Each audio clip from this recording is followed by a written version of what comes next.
Hello, everybody. Welcome back to Humm Daddies. We are here for you with your sports chat of the night, of the week, of the month. We have it all. We have Giants. We have Warriors. We have Niners. And maybe some Sacramento A's, Joe? No Sacramento A's. Maybe Chicago Cubs then. I'm Jake Hell Lucas. no. I'm with Dave Greenstein. I'm with Joe Starkey. And we are fathers, and we talk about Bay Area sports. So how's everyone doing tonight? It's a It's struggle, Monday. my man. It's a Monday night, and I just got my kid down for bed, and boy, I'm happy to see you guys. I'm wearing a Hawaiian shirt. I'm putting a smile on my face, acting like I'm just hanging out the luau with my buddies. Island Joe over here. Yeah. Yeah. Why the island theme, Joe? Why the Hawaiian shirt? Dave, why do you put me in a Hawaiian shirt tonight? Tonight we're celebrating Hawaii and their victory over the Menlo Park. No, What? no, we're not. We were watching some Little League baseball earlier. We had this conundrum of what are we going to do? We wanted to wear some Hawaiian gear because Jake Lucas is going on a magical Hawaiian vacation to celebrate his brother-in-law, Jack McKnight, my dear old friend who I went to elementary school with, his 40th birthday on beautiful island of Hawaii, Kauai, Chikate. I don't know. Chickens. There's lots of chickens. Hawaii, USA. Aloha, Hawaii, USA. I can't wake up my kids. I was going to be outside on my deck. I had this all picture perfect background set up, but the internet didn't reach. So now I'm here and I got to be a little quiet. I didn't want to run to my parents' house again in Richmond, California. So I'm here in Berkeley. I got my boots on the ground. And we're going to talk a little Niners. We're going to talk a little Warriors, I guess. Kuminga beat that dead horse. And I guess we always start with what are you wearing and what are you drinking? So we covered Starkey's shirt. Starkey, what's the hat and what are you drinking? This is a beautiful Philadelphia A's hat from I'd say like the 30s when they were winning a couple championships there. I'm wearing it because I was watching our friend's son was in the Little League Regional World Series tournament. I guess they lost in 8 innings tonight, but pretty good showing for them. And they're wearing these awesome navy blue Philadelphia A's looking unis. So I was like, I got that hat. Slap it on. Here goes. Unfortunately, they lost to Hawaii. Now I'm wearing a Hawaiian shirt. So who am I really rooting for? It's hard to tell. I know that was a tough point for me because I was thinking about just going full decked out in Hawaii gear, but then when I realized Cogan Flannery, the man of the hour, friend of the podcast, Joe Flannery's nephew, and another, Joe's older brother, who we all know, Connor Flannery, his son, was playing against Hawaii. So that kind of, tore into the theme of the night. But, both you can have two ideas at the same time, right? Connor Flannery, probably the worst El Cerrito youth baseball umpire of all time. Oh, wow. Strong words. That cannot be true. There were some pretty iffy umpires. That man wanted nothing else to do than to get off of that baseball field. I remember he got a called strike 3 to Andrew Keogh, and Andrew Keogh and Pony at age about 13 said, "Go fuck yourself," and walked off, and he threw him out of the game, and Keogh just walked off the field. It was magical. Some real hotheads in this ECYB Youth Little League here. Reminds me of someone I know. Yeah. Joe, what are you drinking? Today I got a non-alcoholic athletic. Pretty good Nice stuff, but I really like are these koozies I got from Vintage Company. You should go there. There's like amazing like old ticket stubs. Like right now I got this old Wrigley Field postcard. It's pretty cool stuff. Yeah. I love a good koozie. Where is that place at? It's called like Vintage Store, Vintage Brand. Look it up on Vintage Brand. Okay. Hashtag Vintage Brand. Yeah. Nice. Don't hashtag titles anybody. If you do it, Jake's on your ass. Well, I like views. Some people don't. I'm wearing a hat from Bart Bridge, and of course, it's where I'm going on Thursday morning. I'm leaving with my family on a jet plane, and I'm in a good mood because we're going to Hawaii, motherfucker. This is a Hawaii hat from Bart Bridge. And since the Giants blew another lead and lost again, I felt like it might be time to turn the page, get some Dwight Clark vintage 49er action on me. 87, my high school number after Sir Dwight Clark, one of the greatest wideouts to ever do it. My man. And I got a whole multitude of beverages going. Most of all, what I'm becoming famous for, a Rockstar recovery, just trying to not drink the whole thing, but keep myself awake.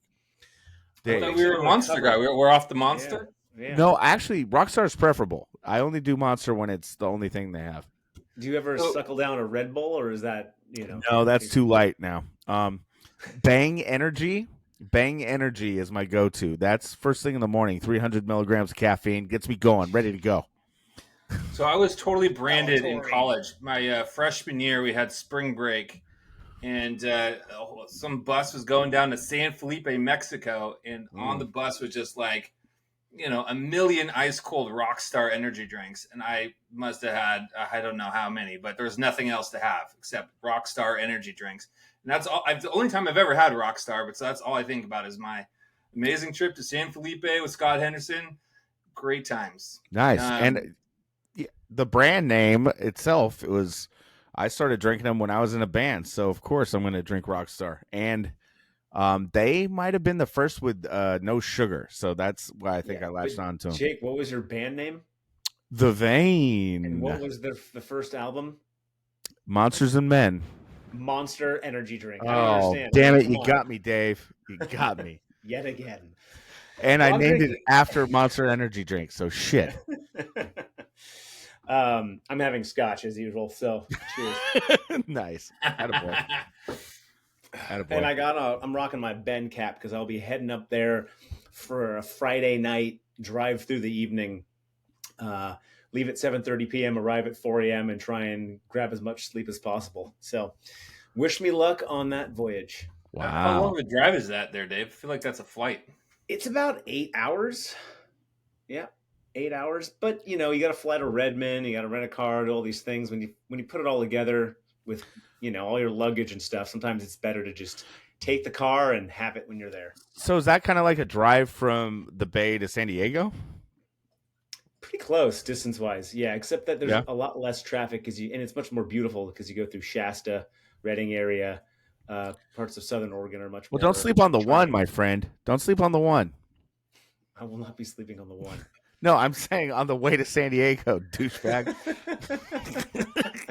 The one will take you. I also won't be taking all week. So yeah. Right, that is not an 8-hour drive. The one to San Diego will take you about 21 hours. 28 hours, yeah. All right, cool. So what do you guys want to start off with? I mean, we're dads. We have daddy stories. The Giants have been we haven't really commented on the Giants trades yet, the trade deadline. We'll get into that for sure. Let's do some Chronicles of the Fathering. Okay, sure. Who wants to start? Oh, gosh, I guess I'll start. So I was a little late to the pod because my dear daughter, as adorable as she is, she said, "I don't want to go to bed tonight, Daddy," which has just not been a problem ever. And especially like last 6 months, she's just been a dream to put to bed. Just has a little formula. You do the pajamas, brush the teeth, certain thing with the books, certain thing with the animals and the blanket, magic potion completed. She's like, "All right, Daddy, bye-bye. See ya." Not tonight. How long has that been going on for, that magic formula, Joe? I'd say like 9 months. She's been just like a pristine daughter. Okay. But tonight, how old was she when that started? Like 2. Okay. I'm asking. That's not everybody. That wasn't my son. Sure. Different stories, different strokes for different folks. But like my wife and my son starts first grade next week, so it's his last week off of school. My daughter started her next year preschool today, so I stayed here with Kendall, and my wife and son, they went to the in-laws. So there's just something weird in the air today, and she's like, something with the formula is not quite right, Dad. I'm not going to bed tonight. So I had to get Mom on the phone, say the same things that I told her, and then it was good. So there we go. Yeah. Hopefully it's a one-off. I'll tell you. I hope so. I got the rest of the week with this girl. I hope it goes well. before we let Jake lead in with, I'm sure he's got a great Mila story. The Adrian has been a gem lately. Like with sleep, it used to be like you put her in the crib and she just hysterically cries, and lately it's she comes into the bedroom. I put her on the bed. She tells me what level the fan she wants, the overhead fan. It's too high, medium's good. Thank you. Now, if you could go ahead and put me in the crib, give me the book. Can I have a little music? Maybe some Twinkle Twinkle, maybe a little Enya. We'll see. Ooh. She's soothed by it. She's reading her book. She puts herself to sleep. I'm in and out of there in 30 seconds to 2 minutes at any given time. It was nothing to do with me, and in a very positive way. She's, go on, Dad. It's super charming and great, but then I'm like, this isn't going to last forever, and I don't know when it's going to end. But Joe gave me, that's why I was asking that. What kind of bliss period do I have? 9 months? Okay, cool. I'll count on that. Well, I think you're ahead of the game. I mean, that's the same kind of talk I was getting. Like, all right, Dad, you're done for tonight. See you tomorrow. Yeah, Make me some eggs and sausage. What? Stat in the morning. Get on it. What you want your breakfast order is. So yeah, it's a hearty breakfast, little one. Yeah. Well, guys, I just have the basics. Little Jordy is a giant, and he's standing up a lot, and when he stands up, he balances, and then everyone claps. My parents have been over a lot, so everyone claps, and then when he stands up, he looks around and then claps for himself too, and then sits his big ass down, and then gets back up. Mila's like all of a sudden diehard Paw Patrol a number one fan. And that shit is getting intense. Yeah. It's getting weird. So she just constantly wants I got her Paw Patrol yogurts. She watches Paw Patrol before bed. She has Paw Patrol toys. What is Paw Patrol? Come on, dude. Yeah, I'm not there yet. Yeah. I don't want to know until I'm there, because when you're there, it's miserable, probably. Well, it's not the greatest show for adults, I'll tell you that. But I learned all all the characters' names and stuff. It's a group, it's Ryder's group of pups. You got Zuma, you got Rubble, you got Rocky, Chase, you got Marshall, and then of course Sky. Puppies. They're all part of the patrol. They're like the. Me and my wife were trying to figure out their powers or what their point is. Chase is obvious; he's a cop. Marshall's a firefighter. That's obvious. But then you got like Zuma, who's I think named after Zuma Beach. He's like a lifeguard type of dog, and he's on water. Sky is airbound, so she's about the air traffic control. Poor Rocky has a recycling sign as his power, so he's like he's all about he's all about utilizing recycling. And then there's Mayor Humdinger, and that guy's a real humdinger. So yeah, I've been deep into Paw Patrol lately, fellas. That's my that's my thing for you. We don't even call it Paw Patrol. We just call it Paw Troll. Paw Troll, Dad. Okay. There you go. Yeah, so that's been dominating my life. My kids are easy so far. I mean, there's been a couple nights I've told it on here, but that it's been a challenge to put them to bed. Usually, I just throw them in and let them cry for a minute or two, and boom, they're down. So, yeah, that's me. Anyway, let's talk about the Giants. What else makes you cry, Jake? What else makes me cry? How about today? Hold on. You said today. I got to go back. You're talking about turning the page on the Giants to the 49ers. I feel like you've been doing that for about a month, and the page doesn't seem to be turning. Right. Well, I'm a very fickle, fair weather person, so I have no permanence in my allegiances. I mean, my allegiances are permanent to the teams of each league, but when I turn the page, it can be turned back quite easily. It was just turned back after we won 2 of 3 against the Mets. We should tell the story. Joe, why don't you tell this one about how Dave just gave the Giants their best offensive day of the year yesterday?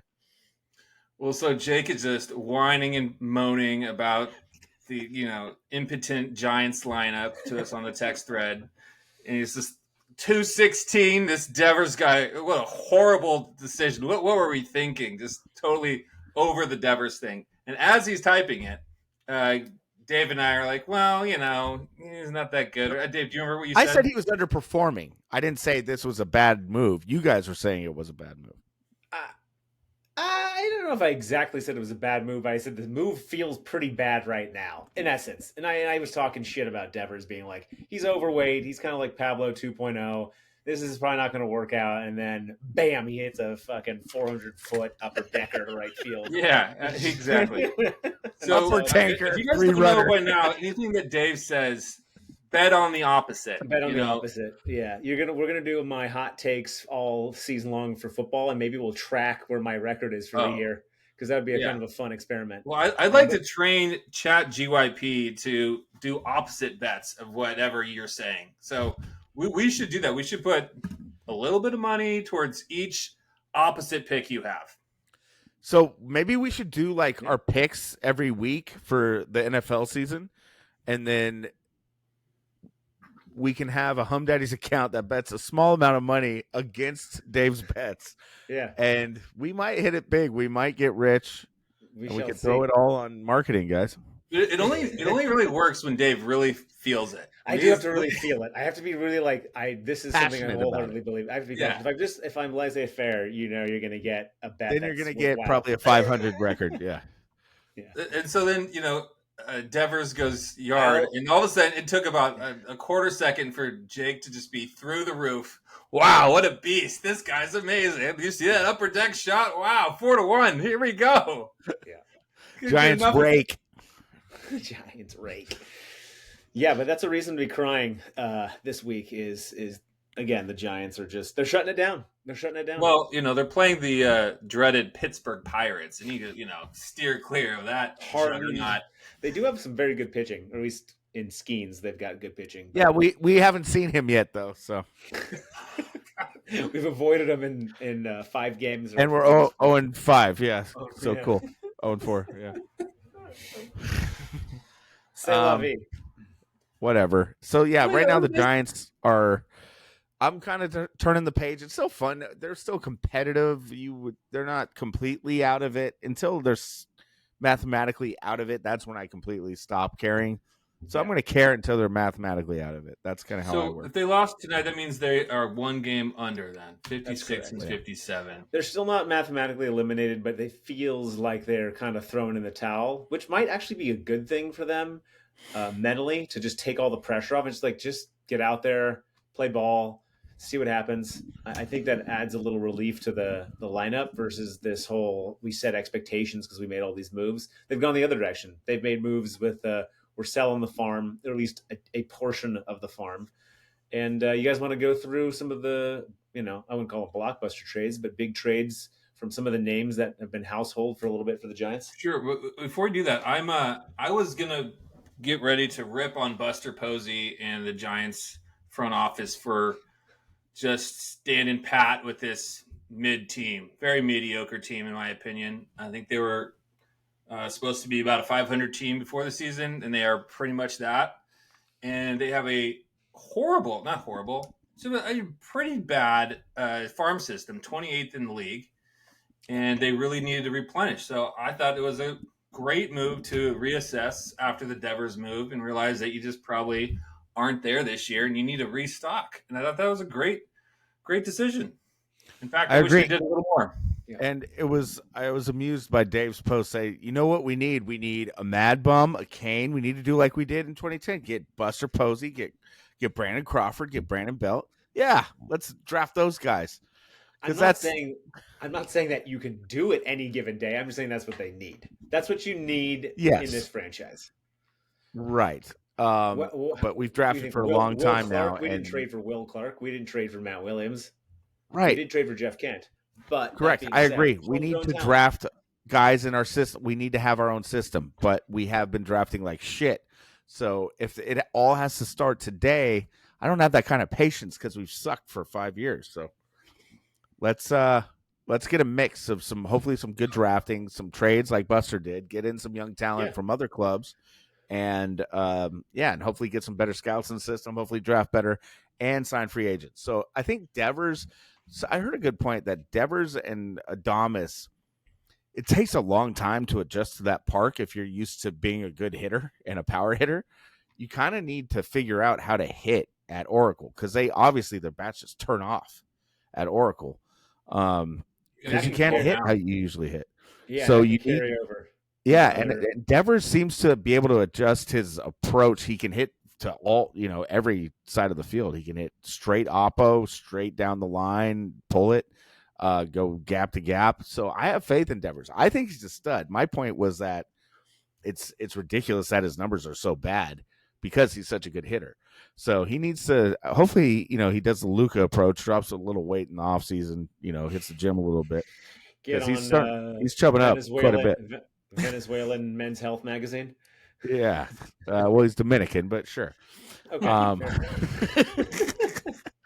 fair. yeah, but firm up and get an approach going. And someone who knows that park needs to get together with these guys and create a plan, because right now it just seems like they're planless when it comes to hitting at Oracle. Well, I worry about those two guys because of launch angle. They've been kind of trained to have a certain launch angle.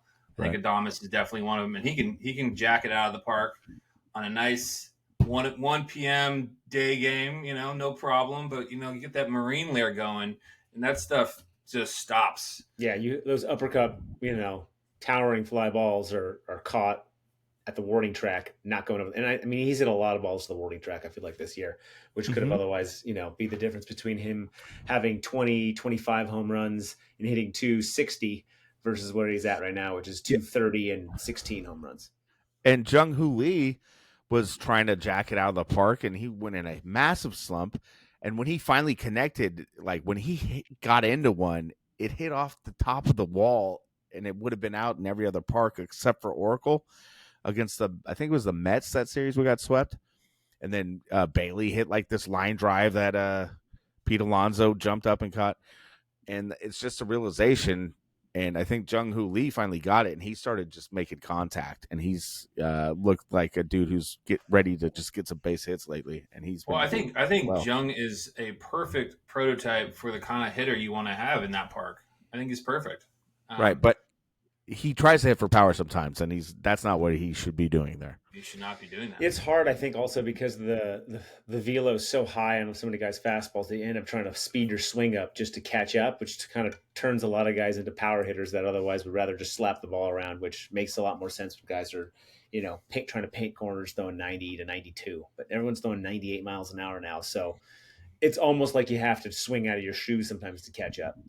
So the other thing I want to say about the Giants is I worry that they are a little bit prone to the middle of the pack here, where they kind of they have this saying about creating experiences, and they want to keep some of the old players around, and they want to keep positive vibes. So they don't they don't want to sell the whole team, which I, as an A's fan, appreciate, because that sucked. Every time somebody got decent, they would just crash. But they haven't been that bad the last 5 years. They won 100 and some games, 6 games or something in 21, and that was their only year at or above 500.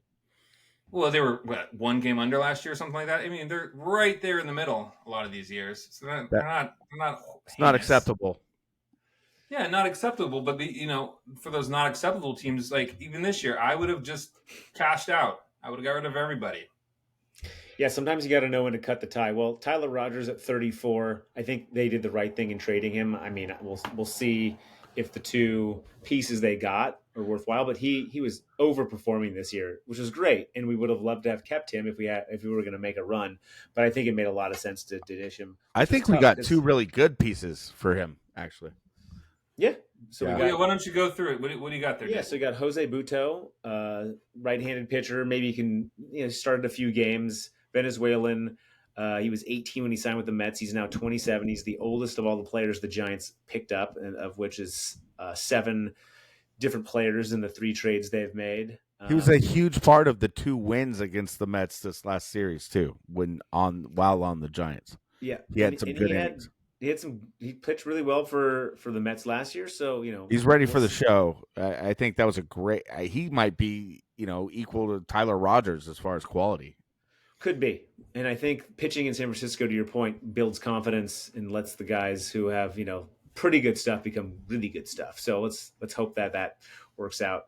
Blade Tidwell is the other player they got for Tyler Rogers, starting pitcher. Right. Righty, 24. He was the second pick. 52 overall. And then, Tennessee guy, not surprising. Buster Posey is going to pick some dudes from the South. I think he fits the mold. But we'll see. Another guy who just goes right in and sits in the probably top 25 of the prospects for the Giants. Yeah. If that's who I'm thinking, I looked at his numbers after the trade was made. I heard he was pretty much tailor made for Oracle Park, and he has good power numbers. He's a gap to gap guy, hits for average. His 162 game average in the minors is like, I think, north of 20 jacks, 100 plus ribbies. Things a stud. And then we got for Camilo, the Giants got Jesus Rodriguez. He's now the 16th top prospect for the Giants. Right-handed hitting catcher, could very well fill that gap and be the other catcher to allow Bailey to only hit from the left-hand side where he's clearly better. Not that he's been particularly good on either side this year, but maybe he turns out to be really good. We'll see. Parks Harbor, third baseman, 23-year-old out of North Carolina. Another, grew up in Atlanta, Georgia, so I'm pretty sure it's a nice little Buster Posey pick up there, and see if he can turn into something valuable. I think third base is a weak spot for the Giants, and maybe he'll fill that gap in the next couple of years. Yeah, Matt Chapman's weak, huh? I don't think Matt Chapman's going to be around for more than about 2 or 3 more years of quality, even though we might have him longer than that. I think he's a great third baseman, great defender, but I think his hitting isn't going to be good enough long term. Joey's talking about your boy. Yeah, I think he'll be around for a while. We'll let's put that on the chat UIP list. Keep negative, Jipper. I got plus 2.5. Plus 2.5. All right, it's good. I like that. I like the plus 2.5 on that. I'm not familiar with any of those prospects, so I won't pretend to be. Go ahead. Tristan Vreeling from Lewiston, Idaho, Gonzaga, round 3, 100th pick overall, 24 years old. We'll see. Carlos De La Rosa, Dominican pitcher, 17 years old. He's got some impressive stuff. He's probably, our next Randy Rodriguez, and Junior Mate, who we got from Mike Yastrzemski, similar, 21 years old. Those, a 96-mile-an-hour fastball, good slider, working on a changeup. So those two guys, in Carlos and Junior, become those, standard flamethrowers out of the pen. Young, maybe in the next 2 to 3 years, we see them coming through the system a bit more. And pretty incredible that we got Yaz off, 33-year-old, kind of 220 career hitter. Plays a mean right field, but it's a strange move. The Royals were trading a lot for a team that's not really in it. So yeah, it is interesting, especially to give up a young, very unknown of how quality this guy could be at 17. Right. What does Mike Yastrzemski do? Brings name recognition, I guess. No, I don't know. That's a mystery. He hit a jack his first AB, which was pretty cool. But since then, I think he's K'd a bunch and not done much. No, that was get rid of those guys. I mean, good move. Yeah, we saw Yaz with a walk-off that game we went to. Yeah. I've seen Yaz hit many a walk-off in his day, but the guy has what's his career average? Under 240 probably, or around there.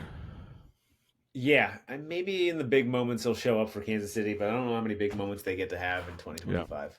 But no, he's a quality dude. I enjoyed having him, but you got to move on at some point. He was a great find by Farhan, one of his few, one of his margin guys that he liked to get. That turned out to be a solid MLBer, but he isn't an everyday right fielder. He's a platoon guy, really, when it comes down to it. What year did Farhan start with the Giants? 2019.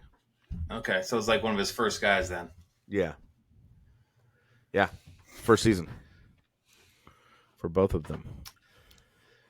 So we'll see. Giants, looking like a 26 team that we're going to start sculpting around, and I think the next piece is look at the top prospects for the Giants. God willing, Eldridge becomes an absolute hero. I'm on Eldridge watch. When are they going to bring that puppy up? He had another 2 jacks yesterday. I mean, the guy's hitting jacks like every day.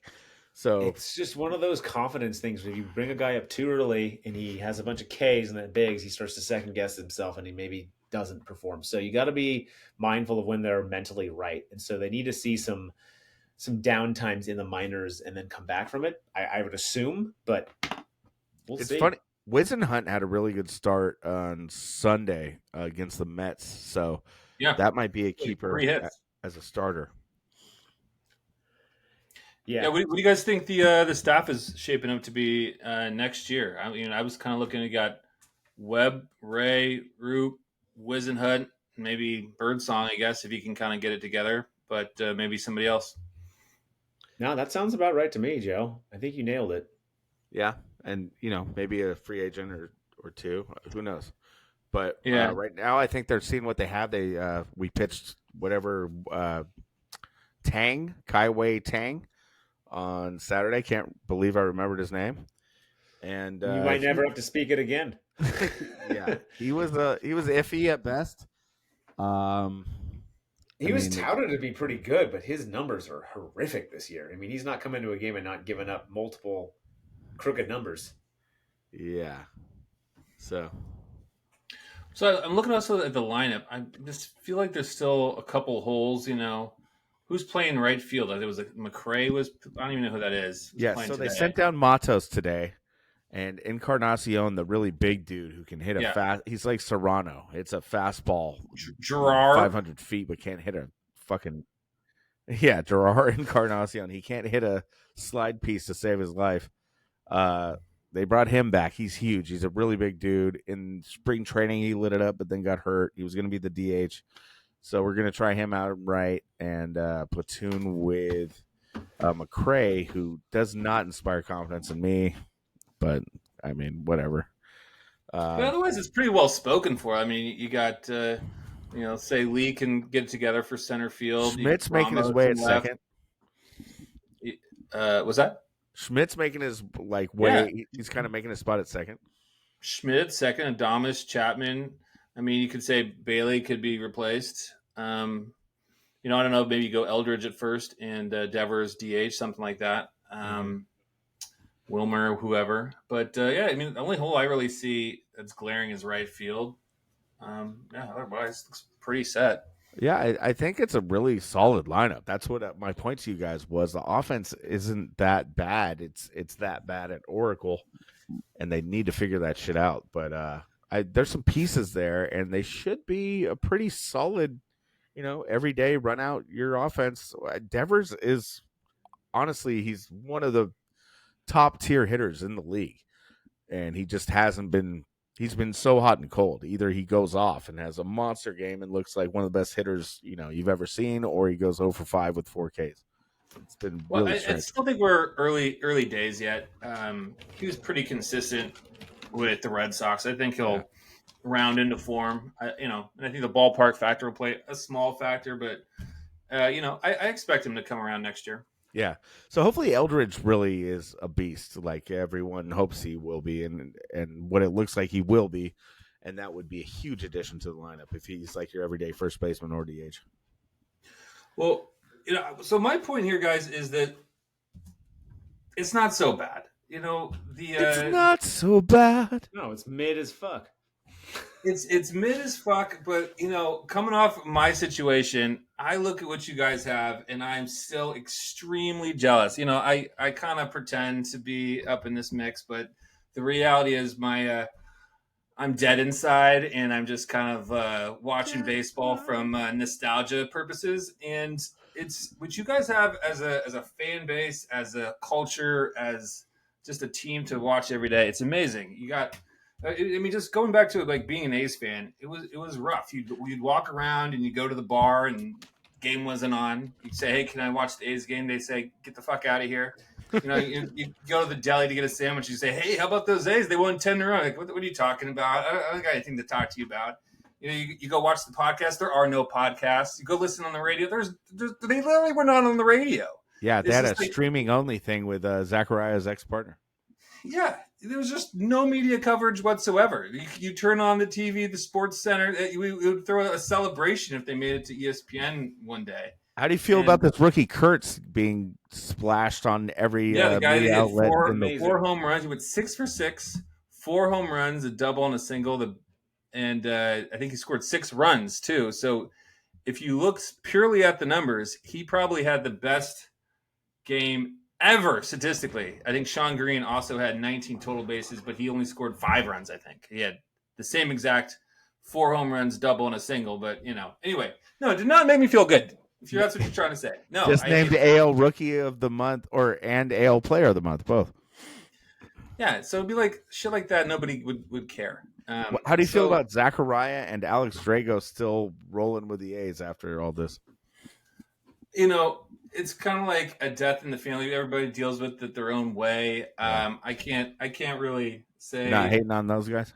I can't say you should do one thing or the other, but I kind of like don't understand people that just keep following this total asshole John Fisher. He's just like, you gotta have some self-esteem in life and like know when you've been beaten, dragged down, and shat on. So I think it's time to walk away at a certain point. I agree with you. I think I would be there.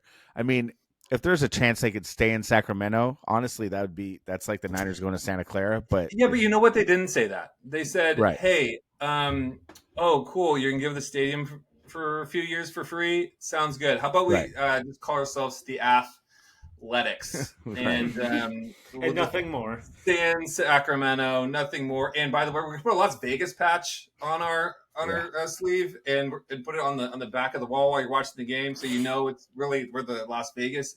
No, if you're a Sacramento fan, have some self-respect. They're just using you. Yeah, well, I've multiple MLB articles about Kurtz and Butler and all these young guys say, well, Las Vegas has something to look forward to. So yeah, they're not staying in Sacramento. And then even that's who knows what. So all that nastiness, it's just pure joke aside. Nasty women, they're nasty. What we nasty have here women. in San Francisco in the Bay Area with the Giants, I think you just gotta like sometimes sit back and be grateful for dog days of August baseball game. You got John Miller and Kruk and Kite making the calls. That's what I'm still watching. Sponsor, you got Grant Brisbee writing articles. I'm grateful. Still talking about him. A mountain of great media that I can just you're sitting on the John in the morning and you can just roll through all kinds of great stuff. Well, that's part of baseball, Joe. It's sitting on the John in the morning. You're sitting on the John and still get your baseball treat. Yes. I when I was an Ace fan, I had to dig on the blogs. I was in the comments section looking for anything. There was like nothing. Slesser was an A's writer for a while. She was great, but like there was just very minimal coverage. It's having to read Ratto once in a while. Yeah, it was tough going, but it's also a beautiful park, and you can just go to the bar, you can talk to your local patron, your local store, and people know what you're talking about. Oh, they won 8 in a row, 1-run games. Isn't it exciting? Like you still got something there. Yeah, I hear it. I agree with you, and I'm grateful, man. I thank God every day for the Giants. I live and breathe them, and those 3 World Series we never thought were coming. So God bless them. It's just part of being a baseball fan is getting mad at your team when they fuck up. So I'm not going to stop doing that. It's just nice to have a team to be mad at sometimes. That's exactly it. That's exactly it. So we still have our love in your Stremski pickup, and Yeah. There will be greatness again in San Francisco. It is not going to be this year. Maybe not next year, but hey, Chat GYP says maybe it's championships all the way around. But David, will there be greatness in Santa Clara? That's the question. That is the question. What do they say at minicamp right now, 87? What does Clark have to say? Not Will, the thrill. Dwight. Oh, Dwight from Beyond the Grave. Beyond the Grave. Well, Dwight says he likes the receiver room right now. Apparently, Ayuk is like running the meetings, which is music to my ears. I had no idea he was. I guess this whole Twitter persona is bullshit, and he's actually, it's a tight knit receiver group. I heard Pearsall a little bit of clips of him in an interview, and him and Purdy are getting a pretty good rapport going. Yeah, here Pearsall's lighting it up. Yeah. Pearsall's lining it up. McCaffrey's fully healthy, like 100% healthy. Dude, he looks absolutely ripped. Yeah. And Not that he hasn't before, but oh my god. the Hey, clips take it I'm down a seeing of notch, I him my at know. I'm minicamp. getting hot right here. Oh Still, my it's just god! mini camp. Do you see? Do you see It's that not clip mini in of my him? camp. Do you see that Goodness. reception he had where he shook the dude and then like kind of laid out for the catch? Oh god! I'm getting hot too. All right, someone else take it. Oh, Niners. Well, there's been that cute little Instagram chat GPT seemed to think that the Niners were on their way to a Super Bowl win this year. I think that's pretty far fetched, but hey, playoffs, have a good season, get some wins, Playoffs. get some Jagoff game in there. I mean, we could have a lot of fun this year. I'm Yeah. excited. I'm gonna have to miss my sister's what do you call it when you're having a baby? Baby shower. Her birth? Baby shower. I didn't know men went to baby showers. I guess they do. Not really. Yeah. Well, anyway, I'm not going to Sometimes. hers because I'm going to the Jacksonville Jaguars football game. I like that evil little laugh you have Yeah. there. Sorry, Jenna. Sorry, Jenna. But yeah, I'm starting to get excited about the Niners just for my expectations aren't crazy high. Last year they were very low because of how down and out we all were after the Super Bowl. Right now, I'm just like, show me what you got, guys. Show me what you got. That's where I am. Guys, we're not that far off from NFL starting. It's August. Yeah. Niners' first preseason game's on Saturday. I'll be watching it in Kauai. Yeah, I feel like once Labor Day hits, I'm just gonna turn the page. But I got another 4 weeks of baseball here still. Yeah. Well, you also already got a Cubs team that you're into. I know. I'm excited to. I'm actually. I mean, I haven't been paying super close attention to the MLB since the Giants kind of went downhill after the 107 game season, and so paying so much more attention to the Giants, you obviously pay attention to all the other teams, players, and I just love the pitching this season across the board. There's so many amazing just flamethrowers who've got good changeups and breaking pitches. So I'm excited, and just the fun of the Mariners catcher, chasing home run records, and His name is Big Dumper. If you're Cal Raleigh, Big Dumper Cal Raleigh, and it's gonna be a fun little playoffs. I'm gonna definitely pay attention in October. If I was to say one guy that I think is just exquisite to watch, aside from McCaffrey, is Tarek Skubal. That guy is incredible. I've watched him pitch a couple games just because it's must-see TV. The guy is unstoppable. I don't know how you don't stop him. He's like the best pitcher I've seen in a while. It's like Sandy Koufax right now, the way he throws. I mean, he is. Talk about a big dumper. He's also got one. He's a big boy. Have you guys checked out that Guardians Class A betting fiasco? No. I'm not really sure. There's gambling going on within the Cleveland Guardians, and they cleared out their closer, who was just nasty. Class A. Well, of course. I didn't realize. I knew he was. I heard some scuttlebutt. I didn't realize that's what it was. Yeah, I think they're betting on their own team, and there were like suspicious games where he stopped performing well. And I don't know all the details, but there's something there. Look into it. Well, Pete Rose. No Class A, huh? No Class A. No clause for Class A. He got shown the door. His locker is now cleared. I mean, he's like one of the best closers in baseball. Yeah, they're saying he didn't just trade him. The Indians or Guardians, whatever you want to call them, they're Indians. Their beat writer said he'd be surprised if Class A ever pitches again in the major leagues. Oh, sounds like a great guy for the Giants to pick up. Well, it's too bad for Stephen Vogt's team. Yeah, right. Yeah. They're kind of grinding for a wild card playoff spot. So that's you hear about that in basketball too. There's a lot of talk about how was it Beasley or somebody was just throwing games at the end. Yeah, and in the NFL, there was a big receiver did that a couple of years ago. I mean, you can't be surprised with the amount of money that is being floated around with FanDuel and DraftKings and all this. I see there was people betting on the first pitch of the game and people just spiking it and got caught doing that. I mean, go get your 5,000 better syndicate and have them all lay $6 bets for you, and then all of a sudden, Yeah. You Would it be gotta- crazy if someone like Shohei Ohtani participated in something like that? Speaking of Shohei Ohtani and the Dodgers, Jake, we're getting very close to turning from big time Giants fans to big time Dodgers. To my favorite time of the year, rooting against the Dodgers in the playoffs. This is when I part ways, guys. The Dodger hate is just out of control. Like, Hey, if the Giants don't make the playoffs, you know damn well the Dodgers are. No, it's a cool glass of "fuck you" to the Dodgers is what I always end up. Didn't- So didn't who's going work to out take so them well on? last Padres went all out in the trade market. I don't Yeah. know. Phillies? We might see the Phillies again. Yeah, Kyle sure. Schwarber's putting together one hell of a season.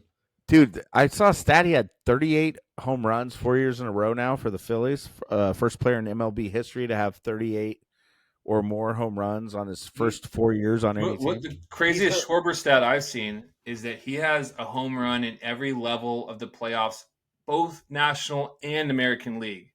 So What? division series or like wild card division, NLCS, ALCS, World Series. He's hit a home run in all of them. Was it? He was only on the Red Sox in the AL, wasn't he? Gosh, what was he? He was on Maybe the the- Cubs. He was on. Was he on the Indians? No, he was on the never- Nationals, the Red Sox, and now the Phillies. Cubs. He was in the Cubs and the. I know, but the Cubs are NL. I know. I don't think he was on any AL team. I don't. Red know Sox. that- He was on the Red Sox, but it wasn't very long. Well, There you go. Look it up. I'm not sure that's true, unless the Red Sox were just, unless there's a Red Sox World Series here. Yeah, Nationals and then Boston for a very brief period, but it was 41 games according to stats. I'll work on it.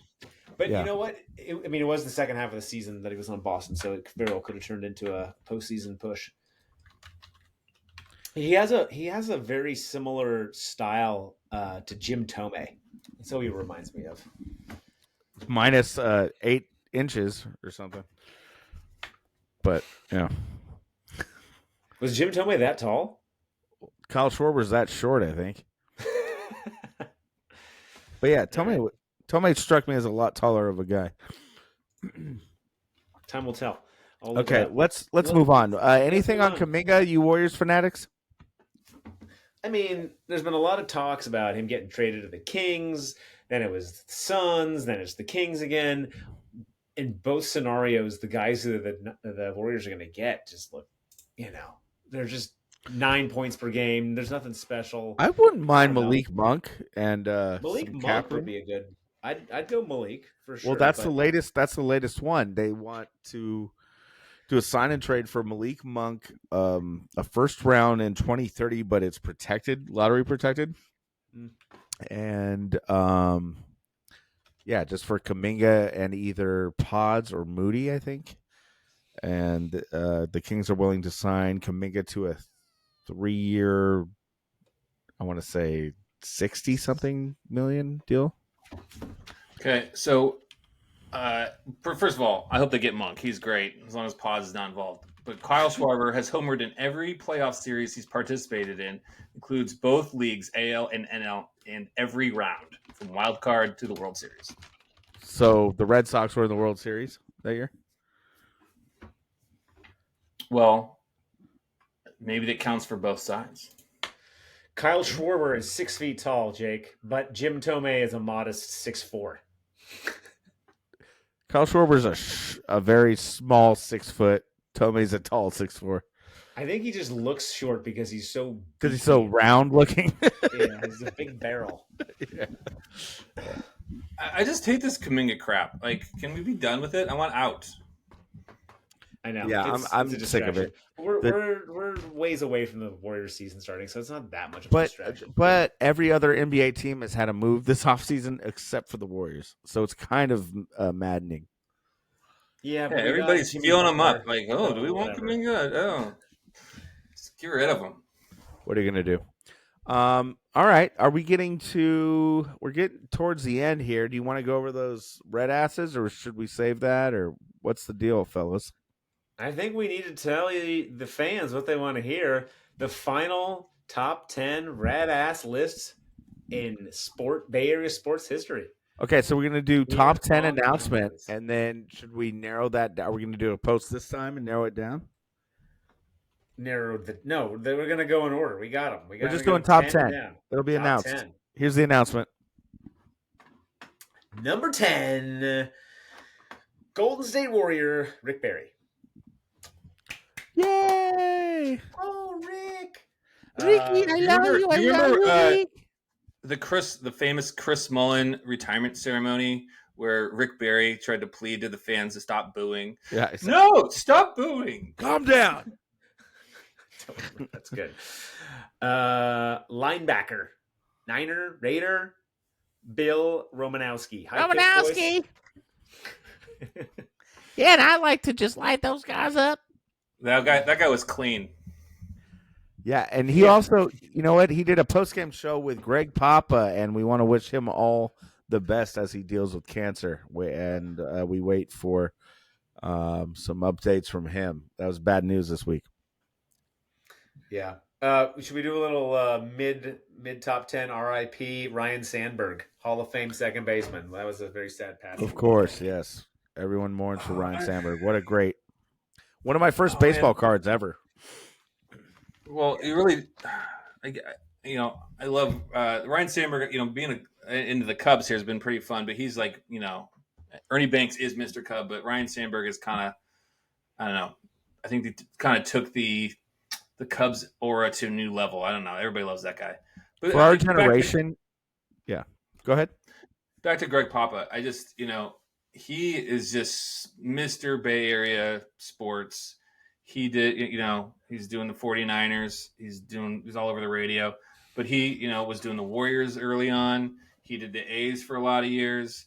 Obviously, he did touchdown Raiders. The guy is just like has his fingerprints all over Bay Area sports for like the last 40 years. So totally. Papa was also Giants play-by-play. Yeah, did everything, man. He's been all over. Did you do Giants? Yeah, every Bay Area team.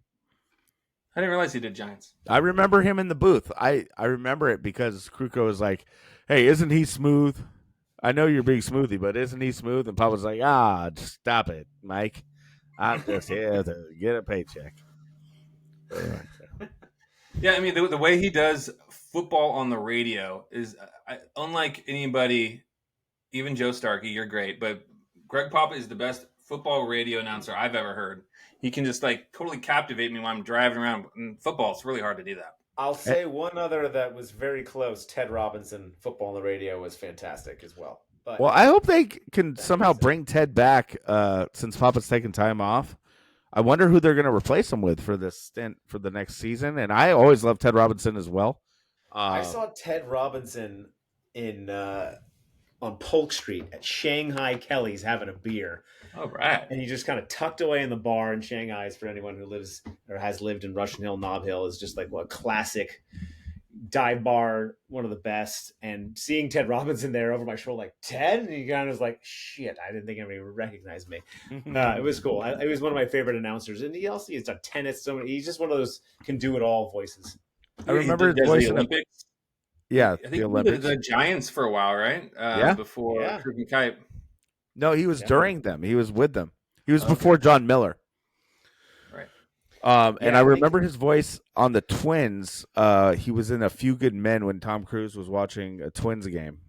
And I knew Ted Robinson really well as a kid for some reason. I was just locked into Ted Robinson's calls. And I recognized that when I saw that movie. Yeah. I was the only reason why I could ever watch tennis is Ted's calling it. I like that guy. I like that voice. And like Joe said, the Olympics too. He called like swimming in the Olympics. Yeah, it's like, what's Ted Robinson doing? Yeah. That 49er season. Yeah. And Starkey's best friend, Bob Fitzgerald, calls the Olympics too for like men's water polo and stuff. Synchronized swimming, probably. I don't know. Number 8. And he's friends with LeBron, so he calls the basketball games too. Has to. He shoots golf with Steph Curry. Number 8 on this list is Jeff Kent, second baseman. He's classic red. Straight out of Lakewood, California, but wants everyone to think he's from Texas. similarities, I'm sure. Went to Number Cal. Yeah. Number 7, Dave Stewart. Team high pitch voice. Yeah. Yeah, maybe we'll have a top 5 in that category by the time we get through this. Because I think 5 of the 10 are. We got a few more, yeah. Jim Harbaugh is locked in at number 6. Well, I think Jed Jim York, Harbaugh's this the locker room is for reddest men. ass on this list. We needed one coach to kind of represent. I mean, come on. And if there's going to be one, it's Jim. That is a rosy ass. That guy is running hot. Yeah. Number 5 rounds out Barry Bonds. Happy birthday from the last week. But yeah, number 5 seems about right for Barry. I mean, soft-spoken. The reddest of the asses in left field. And number 4, Mad Bum. Yeah, Madison Bumgarner. That's right. Number 3, and I believe our only other basketball player, which is kind of surprising on this list that we only have 2, but Draymond Green had to be. Loves violence. Yeah. No one whips around a punch or stomps a guy or kicks a guy in the balls like a Draymond Green. I think wasn't that his yearbook quote I showed you guys or posted that he loves violence or something. He talked a lot of shit in one of his podcasts about Detroit because he just remembered going into Detroit, not having been from there, but being a native of Michigan and Saginaw. From Saginaw, and having to put up with a bunch of people from Detroit thinking that he was nothing, and because of that, it soured him on Detroit, and that's why he has no love for the Pistons. That just sounds like red ass talk. He's looking for exactly what it is. Sure. It's exactly what that is. All right, number 2, Ronnie Lott. Yeah, well, if you wear a helmet and you play offense, get the fuck away from Ronnie Lott. Yeah, I'm not sure if Ronnie Lott is as much of a red ass as he's just a killer. I'm not sure if I can tell the difference. No, he is. There's pep talk footage of him. He's a fucking red ass, no doubt. Just for that, I'm going to go find a YouTube clip and put it in the opening for this pod. Perfect. For Ronnie. All right, and then last, certainly not least, as expected, number 1, Jake, do the voice. Well, you motherfuckers knew all along it was me. Yeah, number 22 on your fucking TV screen and on your goddamn wall because my number's retired now, motherfucker. You know my fucking name. Back of my jersey says Clark, and you got that goddamn right because I could hit a fucking fastball. I could hit a curveball. I'll hit it that way or that way. I'll pull the motherfucker and I'll hit it IPO, motherfucker. Will Clark. With that, the top 10 Barry Sports red asses rounded out with the roundest of the red asses, Will the Thrill. I round your red ass, baby, round, round, like a red ass, baby, round, round, right around. Well, Jake, enjoy your luau. I will. Thank you. I will carve up a pig in your honor and take its heart out, bless it, throw it in the ocean, make love to it, dance around in the water. This will probably lead into a little mini summer vacation for the daddies. We'll see you guys probably mid to late August with our next pod. Until then, stay tuned for Jake's happy-go-lucky post-game Giants rap, where he does multiple impressions, multiple takes, and gets a lot of hardship from his wife and friends. It'll be 6 p.m. Hawaii time and 8 p.m. your time. Jake will be cramming down poke and having it spill out of his mouth in frustration. All right. Happy cocksucking, guys. Humm Daddies. Humm Daddy.